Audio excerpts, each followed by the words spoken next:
안녕하세요. 저는 허순구 경영지도사라고 합니다.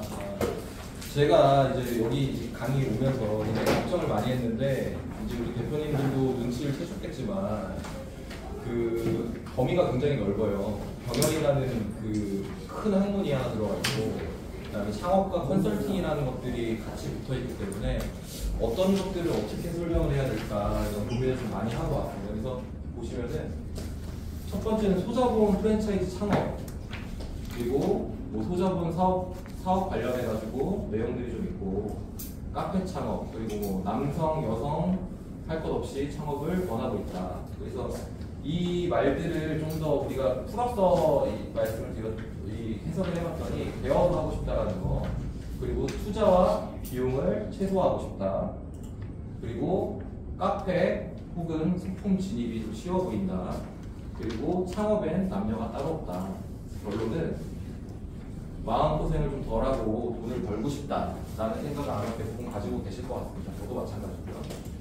그래서 되게 돌아가시면 우리 대표님들도 이런 키워드들이랑 관련도가 있으니까 블랙키라는 사이트에 가셔서 한번 검색을 해보시면 좋은 정보들을 얻을 수 있지 않을까. 사람들이 광명시에서 어떤 것들을 원하는구나, 대부분의 사람들이 어떤 걸 검색할 때 이걸 찾는구나 라는 것들을 좀 얻어가실 수 있을 것 같습니다. 그러면 우리가 사업을 하면 성공을 해야 되는데 성공하는 여러 가지 요소가 있다라고 생각이 돼요. 그래서 우리 대표님들은 어떤 요소가 있다라고 생각을 하시는지 한번 같이 한번 살펴보겠습니다. 일단은 사업 성공의 요소로는 실력이 굉장히 중요하죠. 이미 제가 잘하고 있는 것들, 그리고 앞으로 개발을 해서 잘할 수 있는 것들을 해야 된다는 게 저는 굉장히 중요하다고 생각을 합니다. 추가적으로, 아주 현실적으로 돈이 없으면 안 되겠죠. 돈이 없으면 우리 요즘에 그 정부 지원 사업에서 무자본 창업 이런 거 있는데, 무자본 창업은 말이 안 됩니다. 대표님도 아시겠지만 무자본 창업을 한다고 해도 저한테 차비를 대주지 않아요. 밥값을 대주지 않습니다. 세금을 대신 내주지 않아요. 그렇기 때문에 무자본 자본은 없고 최소한의 자본은 늘 가지고 계셔야 된다. 그리고 나머지 것들, 노력, 그리고 시간, 운, 이런 것들이 종합됐을 때 비로소 성공에 달할 수 있지 않을까라는 생각을 하게 됩니다. 자, 잠시만 우리 대표님들 한 10초 정도만 눈을 한번 감아보시고 우리 대표님들이 생각하는 성공의 모습을 한번 상상을 한번 해보시겠어요? 잠시만.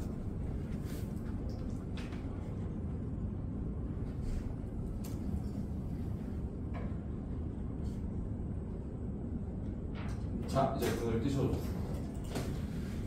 각자 이제 마음속에 그린 모습이 있을 텐데, 저는 제가 생각하는 모습을 직접 그릴 수가 없어서 그 AI 프로그램을 사용해서 질문을 했습니다. 나는 이런 성공이라는 건 이런 거 같은데 이런 상상을 하는데 너 한번 그려줄래? 라고 했더니 이런 모습이 나왔습니다. 어떠세요?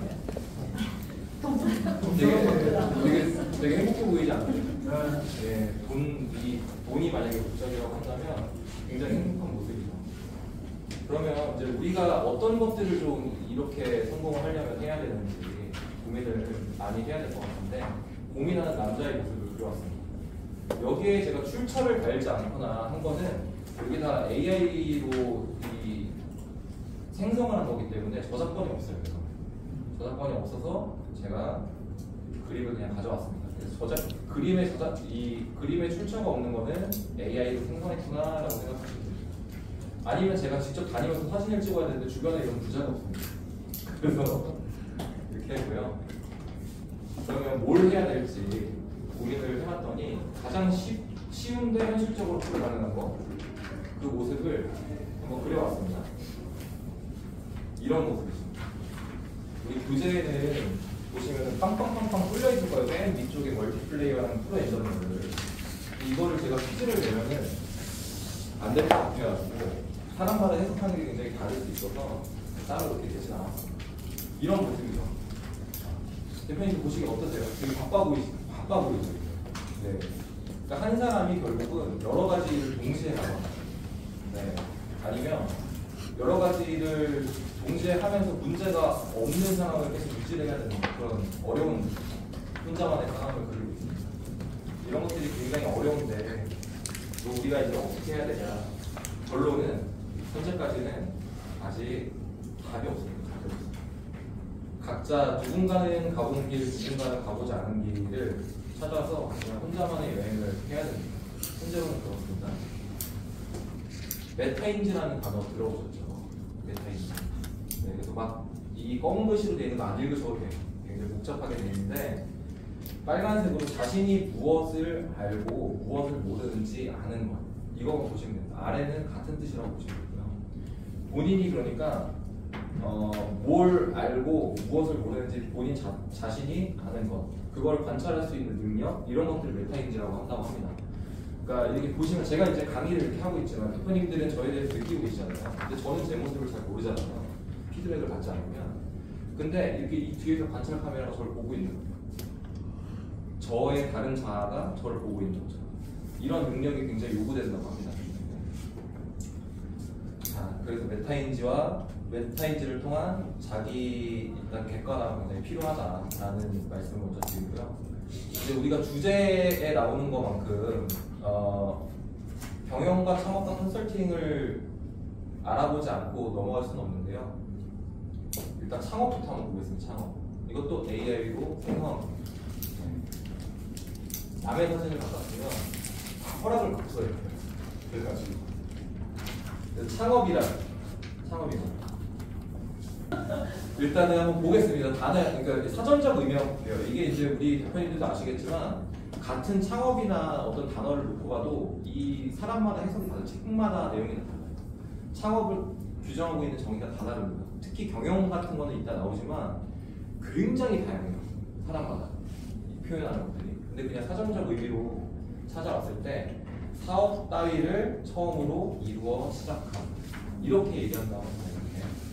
그러면 창업은 도대체 어떻게 구분이 되느냐라는 걸 봤을 때 우리 중소벤처기업부에서는 이렇게 파악을 하고 있어요. 기술 창업과 벤처 창업과 일반 창업, 세 가지로 구분을 하고 있습니다. 우리 대부분 대표님들은 어디에 속하세요?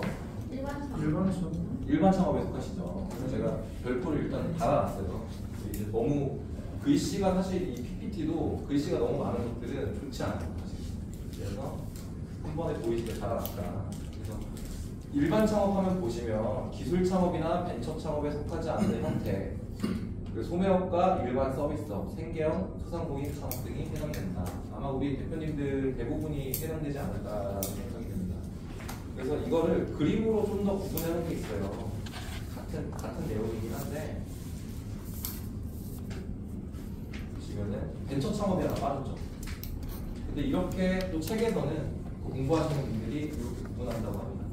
그래서 여기에서도 우리는 일반 창업이고 그 다음에 일반 서비스업이나 고소매업을 대부분 하고 계신다. 이런 식으로 이제 창업에서는 우리가 포지션을 하고 있다는 것만 알고 계시면 될 것 같습니다. 그리고 창업의 3요소라고 합니다. 창업의 3요소는 창업자와 그리고 본인이 있어야겠죠. 그리고 창업 아이템도 당연히 있어야겠죠. 서비스가 됐던 물품이 됐던, 그리고 당연히 빠질 수 없는 돈도 있어야 됩니다. 그러면 이렇게만 알아볼 게 아니라 조금 구체적으로 어떤 것들이 좀 갖춰져야 되는지 한번 보겠습니다.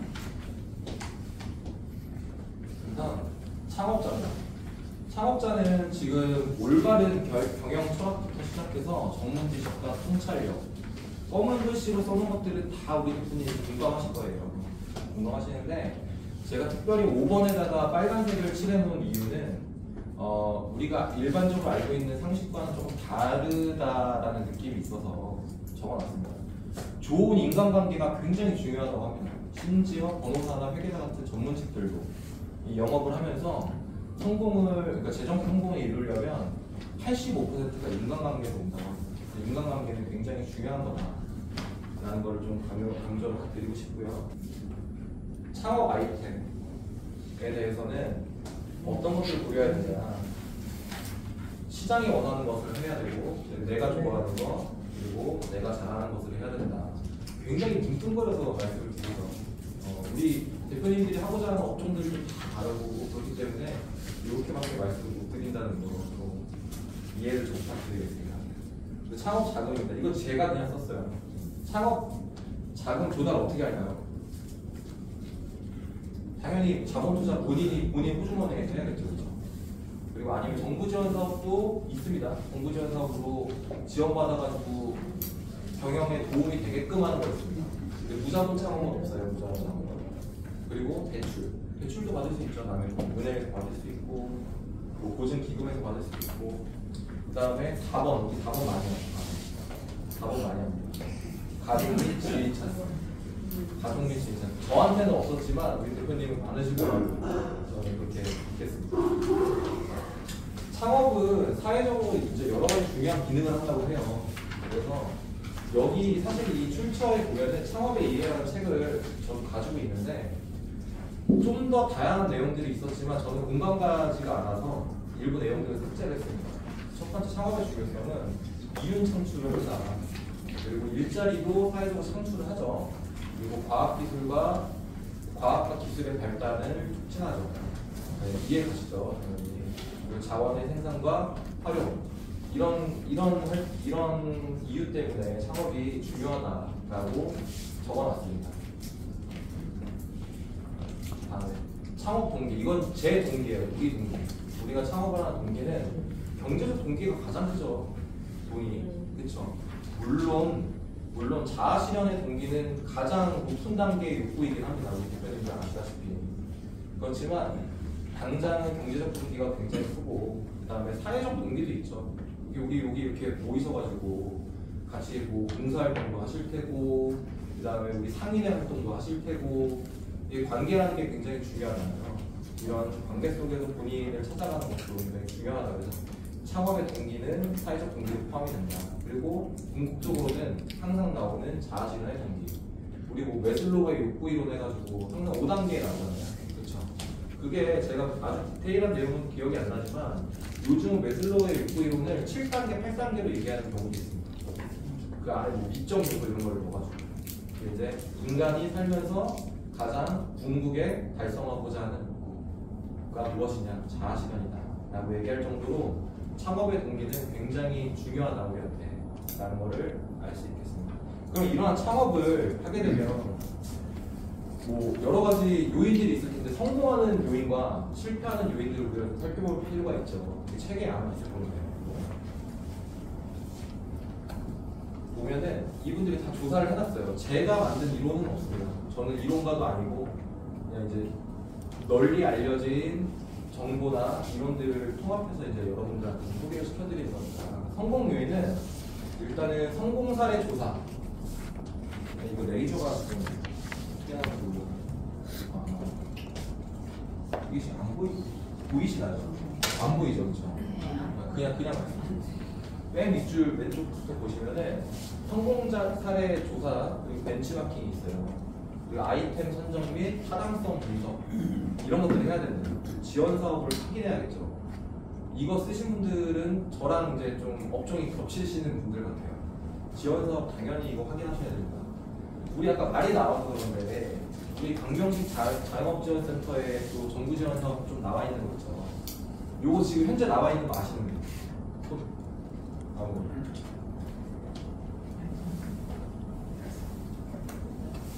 모르세요? 저희가 지금 희망드림 컨설팅 그거 지금 갖고 있죠. 공고 나와서 그거 이제 해당되시는 분들은 지원하시면 좋고요. 그 다음에 경영 컨설팅도 새로 나왔습니다. 그래서 6월 28일까지 아마 받는 걸로 제가 공고에서 확인을 했는데 이런 교육들을 알아보고 정부 지원 사업을 알아보는 거 굉장히 중요합니다. 사업하면서. 그러니까 공짜는 없지만 거의 공짜로 사업을 하실 수도 있어요. 사람에 따라서. 아이템에 따라서. 그리고 사업계획서 작성 및 멘토링. 사업계획서 작성은 어디 뭐 제출을 하지 않아도 본인이 직접 작성을 해보시면 참 좋습니다. 그리고 이미 작성된 사업계획서를 가지고 나중에 내가 아이템을 변경을 하는 거야. 아니면은 다른 기관에 낸다든지 원래 내려고 했었던 기관 말고요. 다른 기관에 내려고 했을 때도 그걸 조금만 변형해서 내면 되기 때문에 굉장히 유용한 무기가 될 수 있습니다. 그리고 SNS 홍보 및 광고 방안을 수립해야 된다. 이거는 모르겠어요. 당장은 성공 요인으로 당장은 중요하지 않지만 앞으로 이걸 준비하려고 하다 보면 굉장히 그 시간이 오래 걸리는 경향이 있어요.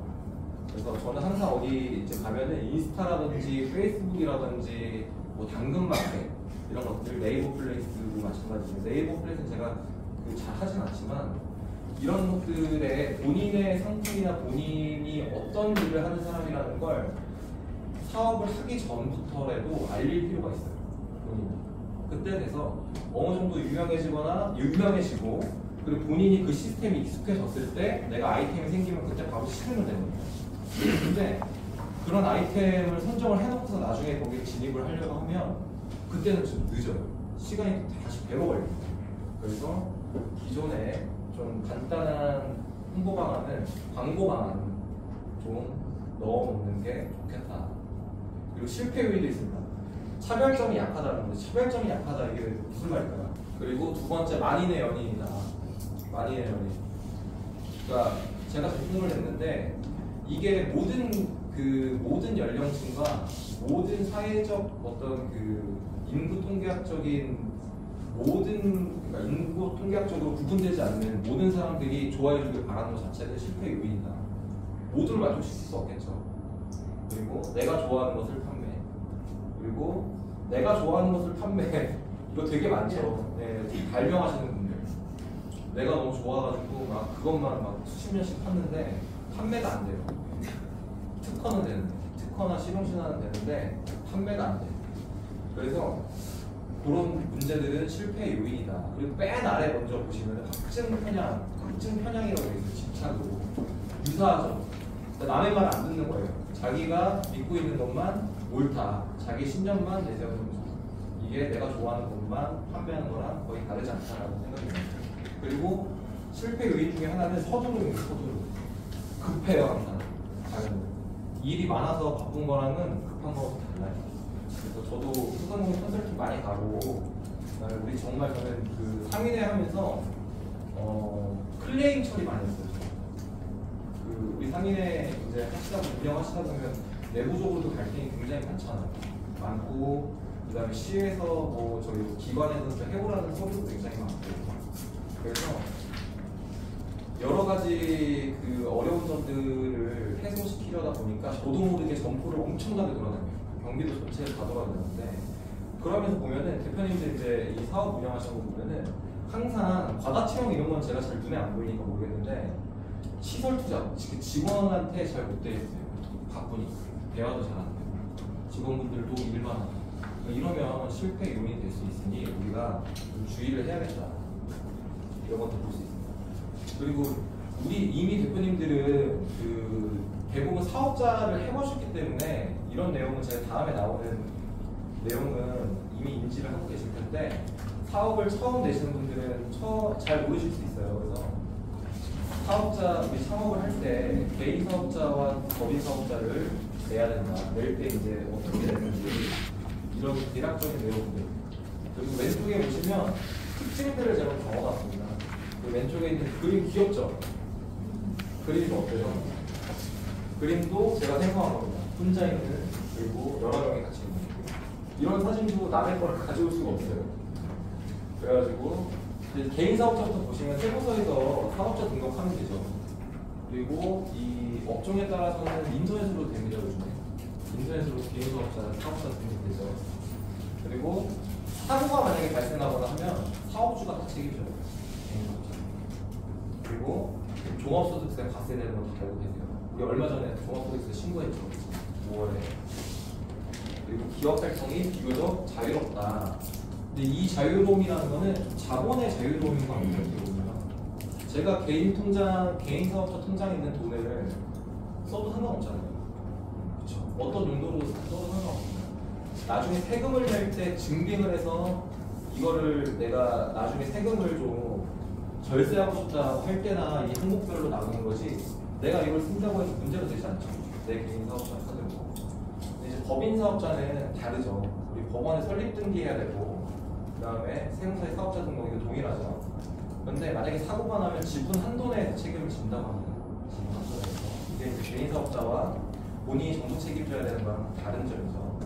그리고 법인 사업자는 당연히 법인세를 내야 됩니다. 법인세. 법인세가 개인 사업자보다 세금 면에서 유리하다라고 판단이 돼서 일정 금액 이상의 매출이 나오시는 분들은 법인 사업자로 전환을 시도를 하시죠. 그리고 이제 대외 공신력이 높아집니다. 아무래도 법인이기 때문에 개인보다는 법인 대외 공신력이 높아져서 관공서에 이제 영업을 한다든지 뭐 수의 계약을 한다든지 아니면 뭐 입찰을 본다든지 자금 조달한다든지 이런 면에서 신용도 관리 정도만 잘하면 사고 안 치고 하면 여러모로 대외 공신력 면에서는 유리한 점이 많다. 그리고 마지막에 지금 있는 건 단점이죠. 단점. 설립 절차가 굉장히 복잡해요. 이거 혹시 이 법인 사업자 혹시 해보신 분? 직접? 대표님 직접 해보셨어요? 굉장히 복잡하잖아요. 네. 어떤 사업자? 자본금도 있고, 네? 자본금. 네네. 자본금. 이제 하여튼 그 법인 사업자는 내가 운영하지만 관리 잘못하면은 가는 거예요. 예, 그러니까요. 이게 중요한 거예요. 네. 자금 관리를. 네.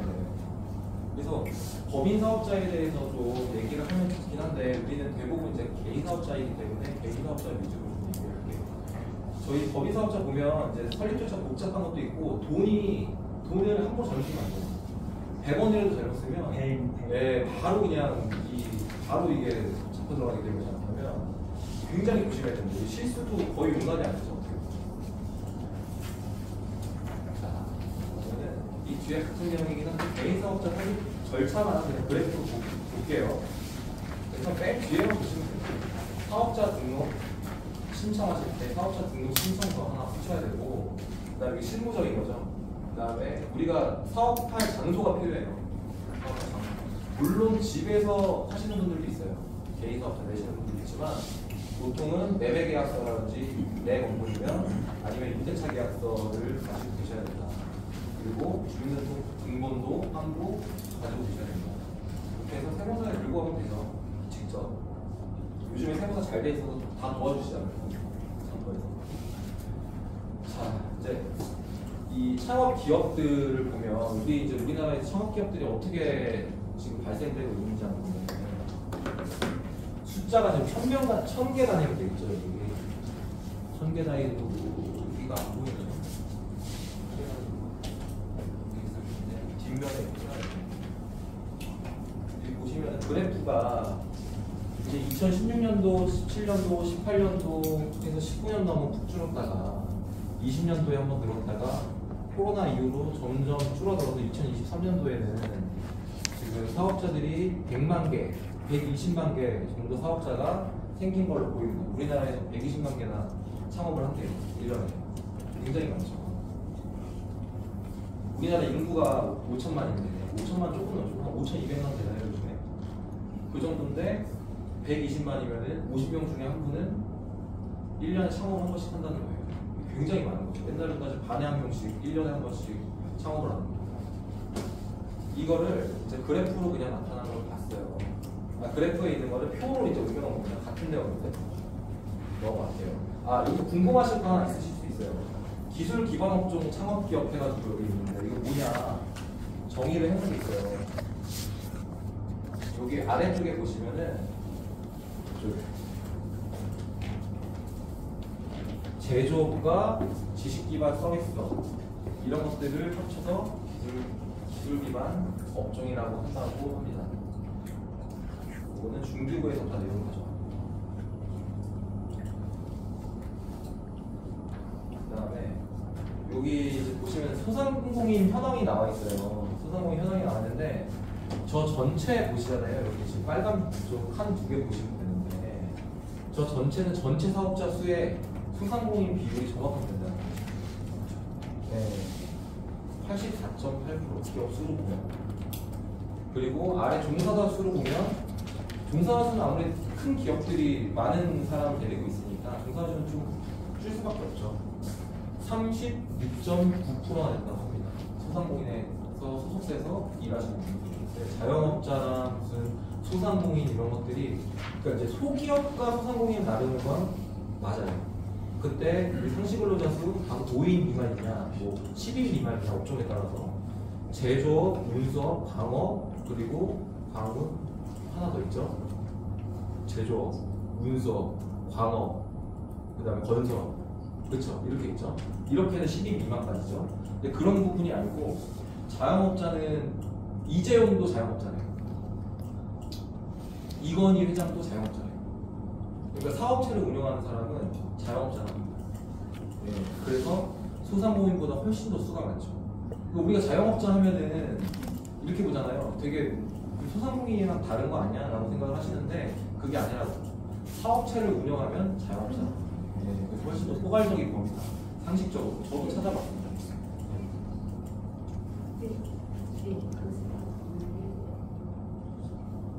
아, 저한테 말씀하시는 거죠? 시간이 우리 대표님들이 지금 식사하고 오셔가지고 되게 좀 졸리신 시간이긴 하죠. 요거 조금만 보고 잠깐 쉬는 시간 가실게요. 생각보다 되게 조용하셔가지고 지금 제가 싫거나 이러신 건 아니에요.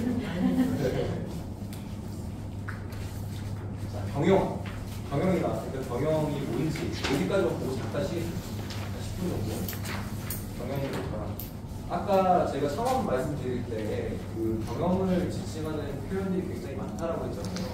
정의도 다 다릅니다. 그래서 내가 이게 딱 경영이야, 다른 건 경영 아니야 이렇게 얘기할 수 있는 사람이 없어요. 제가 보기에는. 그럼 경영이 사전적인 의미는 뭐냐? 기업이나 사업 따위를 관리하고 운영하는, 그리고 나머지 뭐 비슷한 내용들이죠. 이런 것들을 경영이라고 한다고 합니다.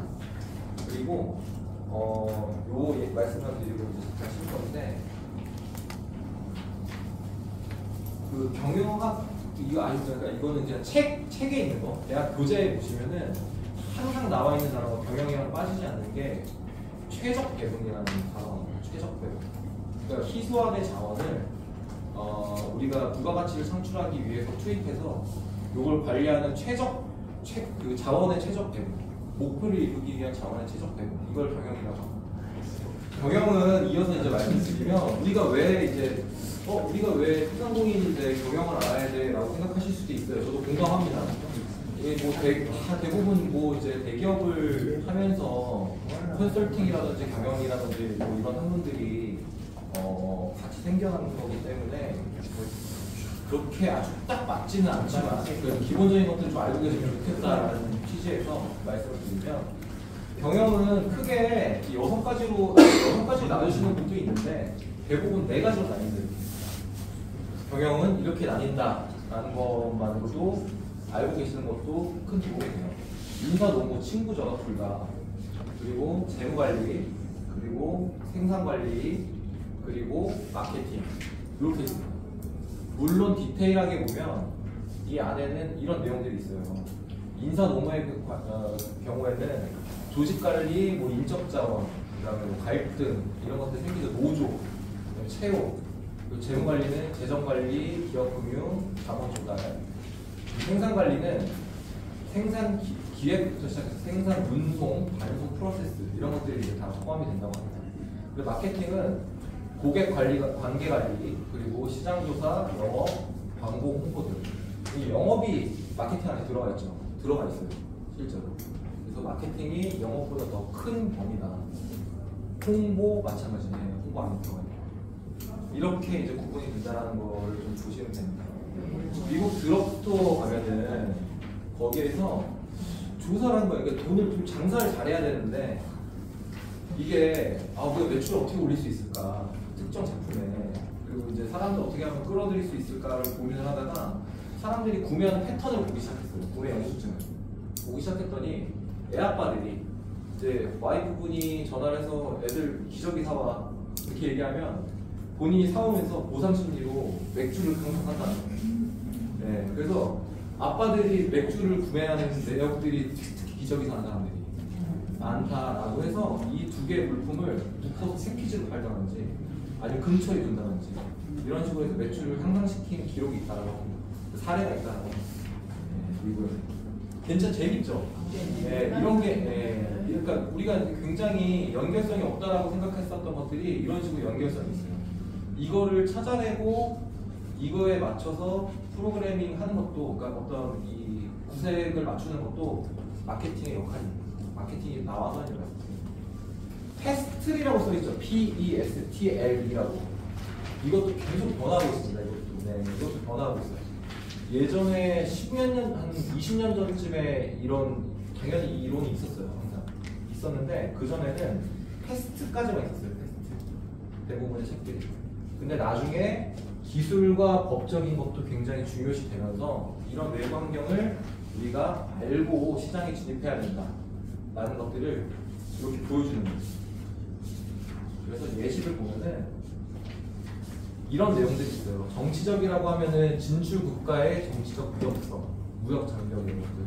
근데 우리가 뭐 우리 이 안에서 대한민국 안에서 사업하는데 이게 무슨 소용이 있어? 근데 다른 나라에서 보면은 우리나라는 이제 뭐 분단 국가이기도 하고 그 다음에 뭐 일본이랑 사이가 안 좋을 때도 있잖아요. 중국이랑 안 좋을 때도 있고 이런 리스크들 때문에 정치적 리스크도 항상 봐야 된다는 거예요. 예를 들어서 우리 뭐 불매운동 이런 거 있을 수 있잖아요. 갑자기 일본이랑 감정이 안 좋아져서 스시집에 가지 않는다든지 일본 제품을 뭐 사지 않는다든지 이거는 그 스시집을 운영하는 대표자 입장에서는 굉장히 직격탄을 받거든요. 그래서 아예 배제하지 않을 수 없다. 같은 맥락인데 경제적인 것들, 소득 수준, 인플레이션, 이자율, 환율 이런 것들도 좀 고려를 하셔야 된다. 이자율도 잘 맞아야겠죠. 뭐 예를 들어 우리 그 은행도 마찬가지입니다. 은행 이자율 좋을 때 빌려야지 지금같이 안 좋을 때 빌리기 힘들잖아요. 이런 것들 잘 이제 파악을 하셔야 된다는 거. 그리고 사회적인 것들, 라이프 스타일 굉장히 다르죠. 라이프 스타일도 사람마다. 그리고 종교, 그리고 베이비 부머 세대. 베이비 부머 세대들 계시잖아요. 64년생, 46년생부터 64년생까지 베이비 부머라고 해서 제가 알기로는 그렇습니다. 베이비 부머 세대, 그리고 MZ 세대. 그 MZ 세대가 제가 그 우리 대표님들 놀라실지 모르겠는데 저도 MZ 세대 놀라셨죠? 네. 나이가 들어보여서. 저게 80년대 초반생도 M입니다. 그래서 제가 80년대 초반생인데 MZ 세대를 묶어서 이제 이렇게 얘기를 한다고 합니다. 그래서 누가 직장 동료 중에 이제 한 분이 저랑 나이 또래가 좀 비슷했는데 예전에 MZ 막 얘기 나오면서 그 사회 초년생들 직원들 있잖아요. 새로 들어오면서 쟤네 왜 저러는지 모르겠대. 쟤네 MZ들 진짜 왜 저러는지 모르겠대요. 그냥 알고 봤더니 자기가 저보다 어려요. 자기도 MZ예요. 무슨 말씀인지 아시죠? 근데 저를 더 구분을 못 하시는 분들이 계시더라고요. 네. 네. 아이고. 기술적인 것들도 굉장히 발전을 해서 우리가 좀 파악을 할 필요가 있겠죠. 특히 뭐 인공지능 이런 거 뭐 강조를 안 드릴 수가 없겠죠. 우리 식당 운영하셔도 요즘에 그 기계가 우리 저 로봇이 배달해 주는 거 많죠. 네, 요즘 많잖아요. 이런 것도 사회적으로 굉장히 큰 변화입니다. 우리 진짜 10년 전만 해도 상상도 못잖아요. 근데 지금은 일정 규모가 되면서 종업원이 뭐 고용하는데 한계가 있다라고 하면은 뭐 여지없이 그냥 그걸 지원받아가지고 하시던지 자비를 들여가지고 설치를 하신다든지 이런 경우가 많기 때문에 기술적인 것들도 급변하게 변하고 있다. 그리고 법적인 것들, 소비자 보호 이런 거 많이 강조되죠. 그리고 환경, 날씨, 기후 변화. 우리나라는 크지 않아요. 그러니까 이거 외부 환경 분석할 때 그 외국 사례, 항상 외국 사례 중에서도 미국 사례 많이 나옵니다. 미국 사례, 뭐 중국 사례, 중국은 크지 않지만 나라는 크지만 내용이 자주 나오진 않지만 미국 사례가 많아요. 왜냐하면 동부와 서부가 굉장히 다르기 때문에 중부랑 땅덩어리도 넓고 날씨도 위아래 차이도 굉장히 많이 나거든요. 그래서 날씨와 기후에 따라서도 우리 그 영업 환경이 바뀔 수 있다. 이거를 패스트 분석이라고 한다. 이건 외부 환경 분석을 하는 도구 중에 하나입니다. 그리고 다음번에 나온 것도 유사합니다. 지금 지겨우실까봐 빨리 해볼게요. 마이클 포터라는 사람 이름 들어보신 적 있으시죠? 네. 마이클 포터라는 교수인데 이분이 하버드 교수죠. 제가 알기로는. 근데 이분이 이제 산업구조 분석이라는 걸 했어요. 5포스. 5가지의 힘이에요. 근데 이 힘이 좋은 힘이 아니에요. 이 힘이 있을수록 우리가 너무 힘들어. 그러니까 우리는 지금 여기 있는 거예요. 여기. 우리 사업체들. 그러니까 보통 큰 회사에서 많이 쓰긴 하지만 우리 자영업, 우리 소상공인들도 크게 다르지 않아요. 산업 내에서 우리 옆집이랑 맨날 경쟁해야 돼요. 옆집 빵집이랑 경쟁해야 되고, 정육점이랑 경쟁해야 되고, 또 가게랑 슈퍼마켓이랑 또 경쟁해야 되고, 음식점도 마찬가지고. 이런 경쟁 속에서 공급자의 교섭력, 구매자의 교섭력, 교섭력이라고 되게 어렵게 나와 있는데, 교섭력이 쟤들이 쉽게 얘기하면 대화가 안 되는 거야. 자기 마음대로 하겠다 이거. 내 마음대로 할 거야. 그러니까 공급자의 교섭력은 이런 거예요. 내가 너 말 안 들으면 나 너한테 자지 안 줘. 이런 경우 있어요. 예를 들어서 뭐 프랑스, 우리가 제과점 하는데 프랑스에 엄청 뭐 유명한 그 버터가 있다, 아니면 무슨 뭐 원료가 있다라고 하면은 그거를 우리나라에 들여와서 판매하는 업체들이 몇 개 안 되잖아요. 그럼 그 사람은 공급자의 교섭력을 갖춘 거예요. 너한테 안 팔아 이렇게 돼요. 실제 이런 경우 있습니다. 어떤 분야든. 그리고 구매자의 교섭력은 이런 거예요. 너 말고도 우리가 그 공급받을 게 많아 이거예요. 너 말고. 너 말고도 살 수 있는 업체들 많은데 내가 왜 굳이 널 위해서 사야 돼? 이런 거예요. 이렇게 되면 굉장히 영업하기가 피곤해져. 그래서 표준품이라는 표현이 나와요. 그러니까 누구나 찍어낼 수 있을수록, 쉽게 얘기하면 그럴수록 그 구매자의 교섭력이 강해집니다. 나를 피곤하게 하는 거예요. 지금 산업 내에서도 피곤하게 하고, 공급자도 피곤하게 하고, 구매자의 교섭력도 피곤하게 하고. 그 경쟁자의 집입은 뭐냐? 내가 여기 이제 나와 있죠. 규모의 경쟁가 없을수록 내 제품 차별화가 덜 돼 있을수록 증가하는 거예요. 경쟁자가 계속 들어오는 거야 이게. 진입 장벽도 적고. 내가 어떤 제품을 만들었는데 그게 누구나 흉내낼 수 있어. 굉장히 어렵겠죠. 이런 위협들이 나를 굉장히 힘들게 한다니까. 그리고 대체제의 출현. 이거는 좀 유사한 면이 있긴 합니다만, 대체제의 출현이라고 적혀 있는 것도 있고, 요즘에 이론에 보완제의 출현이라고도 추가로 하시는 분들도 있어요. 이 5포스, 6포스라고 하시는 분들도 있긴 있어요. 그러니까 대체제가 이제 출현을 하면 내가 떡 만드는 집인데 자꾸 옆에서 빵을 만드네. 그럼 떡 대신 빵이 어떻게 보면 대체제가 될 수 있잖아요. 정도의 차이는 있지만, 요즘 기호품이어서 선택권이 많아지긴 했지만, 쌀가루 대신 밀가루 할 수 있고, 우유 대신 아몬드 우유 이런 거 할 수 있죠. 이런 것들이 날 계속 힘들게 하는 거야. 보완제는 뭘까요? 보완제는 그냥 상식적으로 보완제는 이런 겁니다. 대체제는 내가 팔고자 하는 그 제품 말고 다른 거 소비해도 그게 대체가 돼. 다른 거 먹어도 돼, 쉽게 얘기해. 근데 보완제는 이런 거예요. 사실은 면도날과 면도, 프린트와 잉크, 이런 것들, 그리고 브루스타와 가스, 교재에 항상 나오는 그 세 가지 소재로 얘네들은 떼려야 뗄 수가 없는 거예요. 그래서 마케팅적으로는 우리 대표님들도 다 경험하셨겠지만, 프린트는 싸게 팔아요. 근데 잉크가 겁나 비싸게 팔아요. 엄청 비싸게 팔아요, 진짜. 예. 안 그러면 자기 걸 호환해서 쓸 수가 없으니까. 그러니까 이런 것들도 다 하고 있습니다. 어쨌든 산업 내 경쟁이 힘들고 이런 여러 가지 요건들이 힘들수록 나는 다른 사업을 생각해야 된다, 이렇게 생각할 수도 있어요. 이런 것들을 구조화해서 내 적들을 알고 있는 것들이 굉장히 중요하다. 앞에도 마찬가지고. 그리고 아까 우리 여기 대표님이 말씀해 주신 수업 분석. 수업 분석은 내부 환경 분석. 굳이 얘기하면 다음에 나옵니다. 우리 이거 많이 보시잖아요. 수업 분석 모르시는 분 계실까요? 한 번도 못 보신 분 안 계시죠? 이거는 미국의 경영 컨설턴트가 만들었대요. 알버트 험프리. 잘 모르시는 분이에요. 네, 저도 이분 성함까지 몰랐어요. 하도 많이 나와가지고 그냥 그래요 했는데, 이제 이런 겁니다. 위에 보시면은 내부 환경 요인이 있고, 그 다음에 외부 환경 요인이 있잖아요. 내부는 그냥 이렇게 보시면 돼요. 그냥 자산에 우리 회사 내에 있는 환경이 강점을 가지고 있는지 약점을 가지고 있는지, 그리고 외부 환경 요인은 아까 제가 앞서 언급했었던 여러 가지 환경 요인이 있죠. 이런 것들이 지금 기회로 다가오는지, 아니면 위협을 주고 있는 상황인지, 이런 것들을 보는 겁니다. 그래서 우리가 나도 강점을 가지고 있고 기회도 있어. 그러면은 인수합병하고 시장 진출하고 막 투자하는 거야. 잘 되게. 근데 반면에 내가 약점을 가지고 있고 사회적으로도 위협이 있어. 그럼 구조조정을 철수해야겠죠. 인원 자르거나 이런 식으로 선택을 하겠다 이거예요. 그럼 이거를 우리 대표님들한테 실질적으로 조금 적용을 해보자면, 아주 핏한 그 사례는 아닙니다. 제가 그냥 만들었어요. 이름을. 우리 여기 교과서에 없을 거예요. 광명 행복한 베이커리 이런 이름이 없더라고요. 행복은 있었어요. 그래서 한을 더 넣었습니다. 오해하실까 봐. 그러면 안 되니까. 그래서 이런 것들이 이제 구체적인 강점이에요. 예시예요. 제과 명장, 명장, 기능장 이런 거 있으시면 유리하죠. 여러 가지 유리한 거 많죠. 제품이 당연히 우수하겠죠. 제품이 당연히 우수합니다. 그리고 약점은 이거 다 예시니까 직원이 부족해요. 그러니까 내가 너무 명장이고 이러니까 힘들게 할 때 직원들이 다 나가. 그런 상황이야 지금. 그리고 기회는 관련된 정부 지원 사업이 요즘 쏟아질 때예요. 이 때가 지금 보면은 봄이니까. 우리 정부 지원 사업 잠깐 말씀드리면 정부 지원 사업은 봄에 가장 많습니다. 그건 잘 아시다시피. 그리고 그 다음에 가을이 많죠.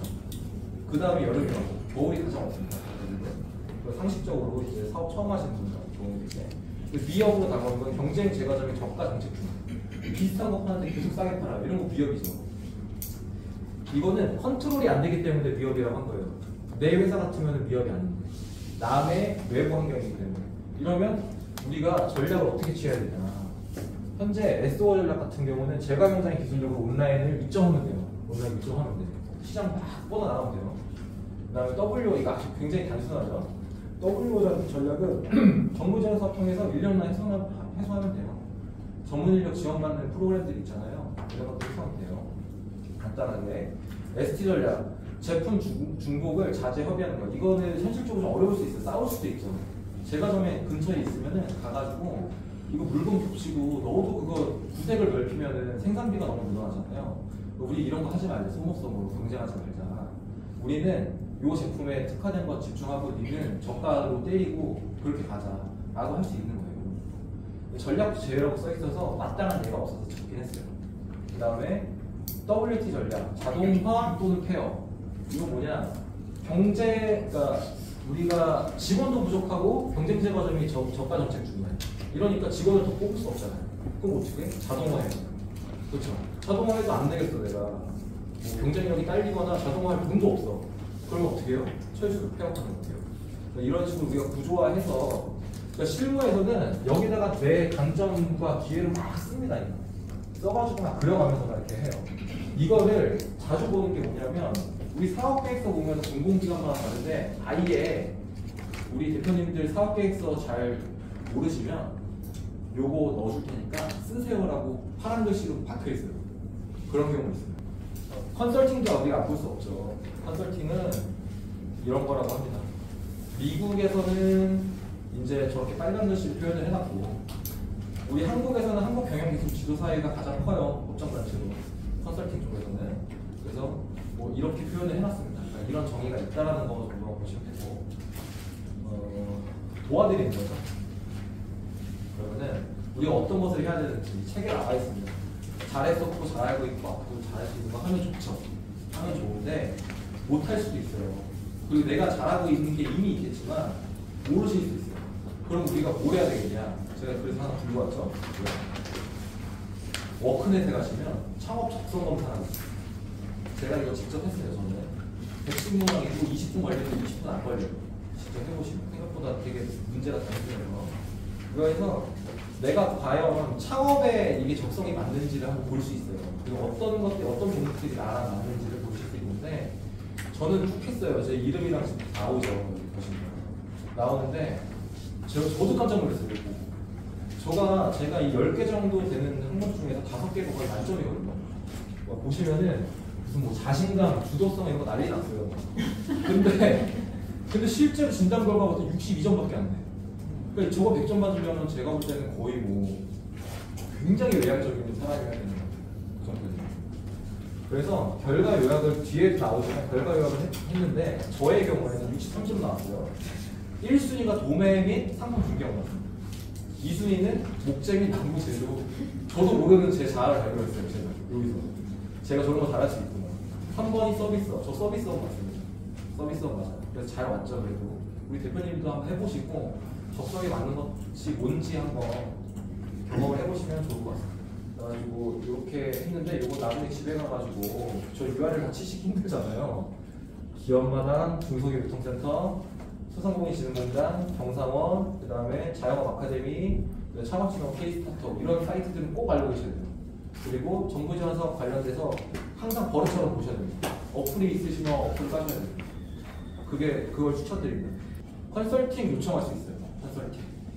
교육도 내가 가서 듣는 건 힘들고 모르는 게 너무 많아. 근데 누가 와서 나 좀 가르쳐줬으면 좋겠어. 하시면은 경기도 시장상권진흥원에 있어요. 빨간색으로 칠해놨죠. 무료에. 지금 저게 그 시군마다 6개 센터가 있는데 센터마다 마감이 된 것도 있는 것 같긴 해요. 방명실은 제가 잘 모르겠습니다 지금. 근데 사업 소진시까지라고 사이트에 나와 있어요 아직은. 그래서 전화하시면 돼요. SOS 지원단 사이트에 들어가면 바로 나와 있습니다. 번호가 1988에 이렇게 아마 시작됐던 것 같은데 그래서 전화하시면은 상담하고 이런 애로사항이 있습니다 이러면 전문가를 이틀 정도씩 보내주세요. 사무실로. 네, 상담하시면 돼요. 이것저것 다 물어보시면 돼요. 그래서 통상 4시간 정도 컨설팅 하시면 4시간 하루에. 그리고 중소벤처기업부 지금 우리 상담위원회로 써있죠 저기에. 제가 이거 하고 있는 거예요. 여기에는 중소벤처기업부 비즈니스 지원단 현장 클리닉은 2가지가 있어요. 상담위원이 있고 현장 클리닉 위원이 있어요. 작년에는 현장 클리닉 위원 제가 등록을 했는데 실제는 안 했었어요. 실무는. 상담위원으로 활동하고 있고 얘는 이건 뭐냐면 자부담이 있어요. 근데. 자부담이 20% 그리고 VAT가 발생된다는 거. 그럼 통상 하루에 컨설팅비 35만원 책정 기준 중에서 10만 5천 원이 자부담입니다. 자부담이 있다는 걸 항상 알고 계시고 좀 더 딥하게 컨설팅을 받으실 수도 있다. 이렇게 알고 계시죠. 마지막에 있는 거 지금 현재 하고 있는 거죠 제가. 그러니까 경기도에서 생산성 공부에서 지금 요약을 받아가지고 수행을 하고 있는데 우리 경력단절 여성분들 주로 해서 경기도에 60분을 뽑았어요. 그래서 6개 번역을 나눴습니다. 그래서 한 번역당 12시간. 이번에 작년에는 광명시에 아마 이게 센터가 있었던 것 같은데 올해는 부천으로 왔죠 제가 기억에. 부천에서 센터를 담당하시는 그 사모님들이 광명시에도 도와주고 지금도 현재 하고 있습니다. 9월경에 마무리가 돼요. 그 전에 어떤 거냐? 이거는 컨설팅 느낌이라기보다는 정부 지원 사업에 대해서 정보가 없어요. 그리고 내가 지원하고 싶은데 서류가 좀 어려워요. 이럴 때 도와줄 수 있다. 이 정도. 그래서 전화하시면 언제든 도와줄 수 있으니까 꼭 활용하시라. 네. 대표님들한테 도움이 됩니다. 그 다음에 상권 분석. 큰일 났죠. 저에게 대표님들 괜찮으시면 35분까지 제가 맞춰드릴게요. 5분만 조금 더 얘기를 해도 될까요? 네. 너무 많아서 제가. 일단 이런 거 보셨죠? 입지다. 땅이다. 자리다. 네. 그래서 꼭 이거 대표님들 돌아가셔서 해보셔야 될 게 물론 해보신 분들 계세요. 당연히 제가 알고 있어요. 해보신 분들. 소상공인진흥공단에 가면 상권 정보 시스템이라고 있습니다. 이제 우리 검색창에 쓰시는데요. 네이버 같은 거 많이 쓰시니까 그럼 들어가서 회원가입 하시고 본인 상권 이거 실무를 해보시면 좋은데 상권 하시는 분이랑 얘기했는데 아니 왜 9시간짜리 강의를 왜 이렇게 하냐 왜 이렇게 막 얘기하시더라고요. 직접 해보시면 그대로 더 따라가실 수 있어요. 그래서 여기서 어떤 내용이 도대체 나오냐, 내가 예를 들어서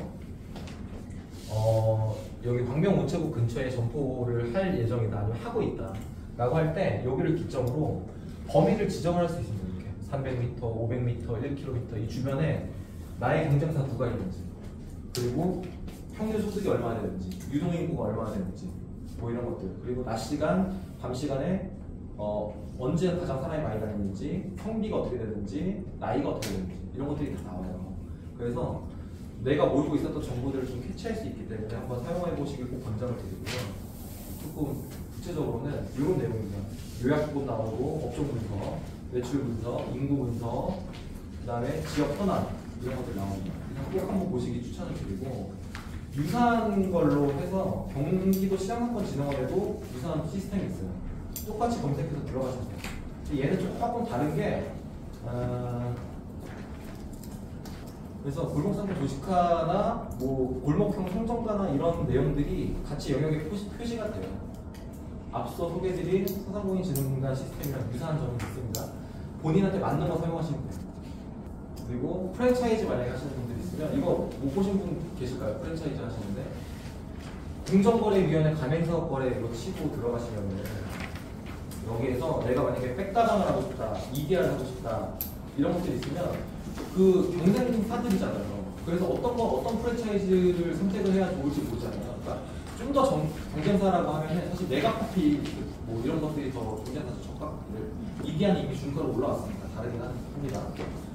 이런 것들을 그 선택을 할 때 이 사람들이 문제가 없는지, 매출은 얼마나 남기고 있는지, 인테리어 비용이란 뭐 이런 것들이 얼마나 되는지 이런 것들이 나와요. 여기 쭉 써있죠.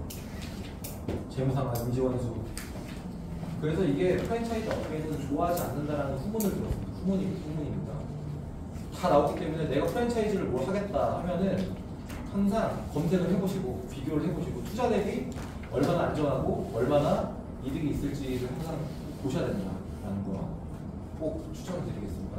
그리고 이거는 제가 과천을 안 지웠어요. 제가 과천 이거 지운다는 걸 여긴 지웠는데 이건 뭐냐면 사업 계획서 예시예요. 예시인데 제가 직접 쓴 거 아니고는 다 저작권이 있거나 남의 개인정보이기 때문에 갖고 올 수가 없고 이렇게 해서 과천시에서 떨어졌어요. 과천시에서 떨어졌고 그 다음에 이게 한 번 더 떨어졌어요. 경기도 컨텐츠진흥원 경기 컨텐츠진흥원에서 또 떨어졌습니다. 그러고 나서 여기 안 썼는데 안양시 창업진흥원에 붙어서 입주되겠습니다. 네. 근데 계약갱신은 안 했어요. 하러 가야 돼요. 네, 오래 안 했습니다. 실제로 붙어서 여기는 이런 건 뭐냐면 내가 공짜로 사무실 사용할 수 있는 거예요. 교육시설 같이. 아니면 공짜이거나 비용을 적게 내고 들어갈 수 있겠죠. 장점은 뭐냐면 거기 안에 있는 것만으로도 굉장히 많은 정보들이 있어요. 세무사 다니지, 뭐 노무사 다니지, 뭐 툭하면은 교육하라고 바로 옆에서 문 열고 나오는 교육장이지. 환경이 굉장히 좋아요. 사업하시기가.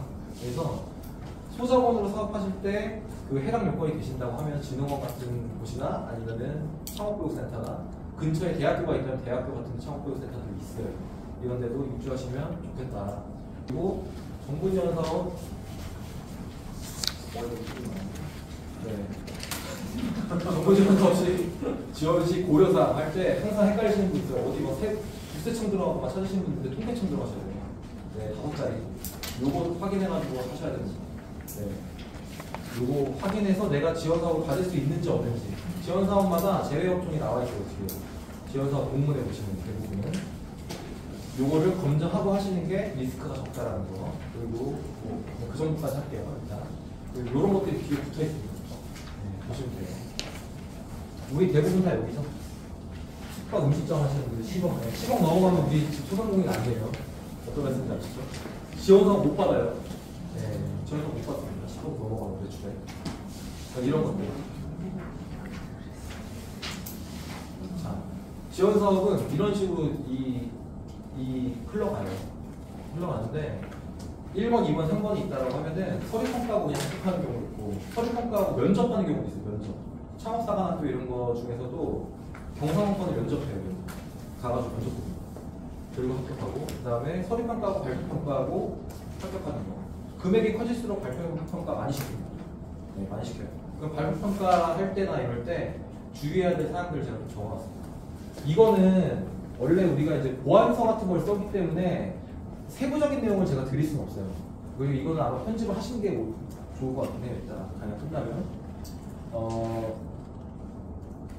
4-5분 정도, 5분에서 7분 정도가 들어와요. 대부분 문제 5분 정도 이런 분들이 들어와서 평가를 하시고 보통 발표평가하면 10분 정도 얘기합니다. 15분은 좀 긴 거예요. 사업이 크거나 이런 거. 그리고 질의응답은 대부분 다 10분이에요. 대부분 다 10분. 그러면은 20분 동안 되게 힘들게 이제 좀 하셔야 돼요. 그리고 경쟁률은 사업마다 천차만별이에요. 당연히 사업이 알려질수록 금액이 클수록 힘들어져요. 적고 안 알려질수록 빈틈이 많죠. 아직 기회가 많은 거예요. 대표님들한테 주의사항은 너무 뻔한 얘기이긴 하지만 아까도 강조드렸던 거 그림과 그래프 꼭 사용하시고 그 다음에 전후에 내가 사업 전에는 지금 이런 상황인데 요거 사업비 받으면은 어떻게 할 수 있어를 항상 강조해 주셔야 돼요. 엄청 잘 될 거야. 네, 엄청 잘 될 거야. 그리고 발표 시 모르는 거 솔직하게 말씀하셔야 됩니다. 만약에 그리고 사업 선정에 대한 의지가 뭐 30초 뭐 줄 테니까 얘기를 좀 더 해라. 뭐 혼수 줄게 더 하실 말씀 있으시냐? 이렇게 얘기하시잖아요. 그러면 무조건 해야 돼요. 무조건 쳐요. 이렇게 할 말 없더라고요. 저는 이걸 꼭 해야 되고 내가 뭐 밥도 지금 짓다가 제대로 안 하고 나왔고 뭐 이런 것들 있잖아요. 다 얘기가 주고 의지가 있었고 그리고 교육수가 마지막으로 당연히 당첨될 수 있으니까 중요하다. 네. 여기까지 하겠습니다. 감사합니다. 고맙습니다.